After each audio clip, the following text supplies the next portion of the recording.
Continuing our series on questions 18 through 21. I've read this several times, so I'm just going to zoom in for a minute and then tell you to pause it, and you can read it yourself because I think it'll go faster for the people that are pretty familiar with the fact pattern, that I not spend too much time reading this and going over and over. But basically, so you can see better, I'm going to enlarge the fact pattern.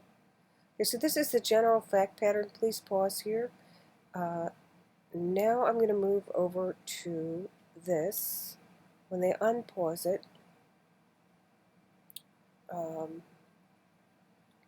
they can read that if you've already read it.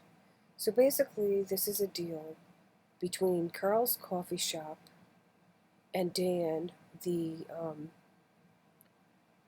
that he's buying donuts off of, right? So let's just make an assumption that in May, Carl sold his Carl's coffee shop, to Ed, assigning his rights and delegating his duties.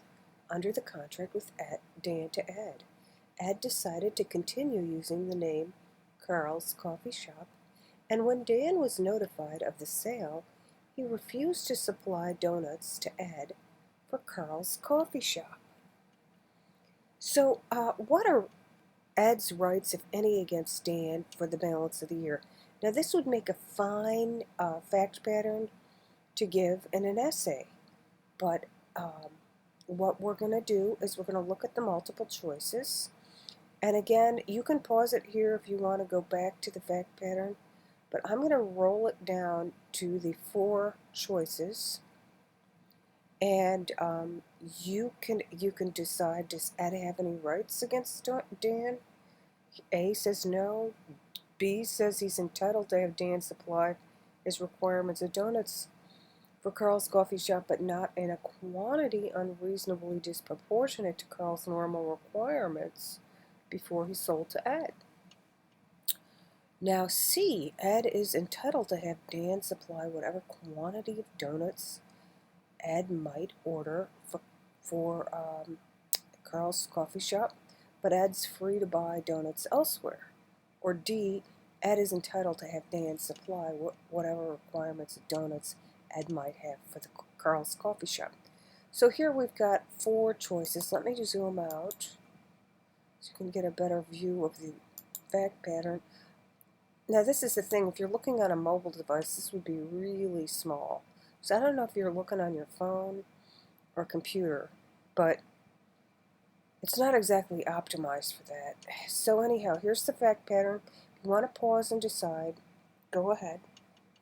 I am going to tell you the answer, and so pause it if you don't want to hear it right away because you're not ready, and then unpause it when you want to hear the rest. So I'm going to tell you that the answer is B. And the reason the answer is B is because this is an assignment and delegation of a contract. And remember, you've got 2 merchants, and UCC governs from the other fact patterns. Now, I was looking at something else. So, you can tell I'm multitasking here, huh? All right. So, assignment of rights. Authorization for another to give rights from the contract. A signer must adequately describe rights to be assigned, manifest intention to vest those rights in assignee. Now, there's some exceptions to that. Generally, sometimes future rights. And when they say future rights, they don't mean future tense. They mean beyond the scope of the contract. Like, let's say it was for a year. I believe this original contract was for a year, and then he's still obligated to buy and sell. So now at common law, the old-fashioned rule requirements contracts were not assignable, but that substantially changes the obligor's duty. But at UCC, which this contract is, assignment is permissible if reasonable. Now also he was delegating the duties as well. So authorization for another to render performance is a legal duty. Most duties can be assigned with the following exceptions.